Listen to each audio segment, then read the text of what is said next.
దయగల దేవుడు కాబట్టి ఆయన మనం స్తుతించాలి. ఆయన దయ ఎలా ఉండిద్దని ఆలోచన చేస్తే కీర్తనలు 86వ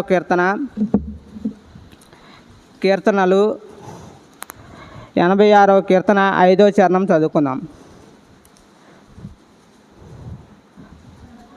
ప్రభువా, నీవు దయాళుడవు, క్షమించుటకు సిద్ధమైన మనసు గలవాడవు, నీకు మొరపెట్టు వారందరి ఎడల కృపాతిశయం గలవాడవు. ఇక్కడ చూస్తే మన దేవుడు ఎలా ఉన్నాడంటే దయాళుడుగా ఉన్నాడు. అదేవిధంగా ఆయన క్షమించటానికి సిద్ధ మనసు కలిగిన వాడుగా ఉన్నాడు.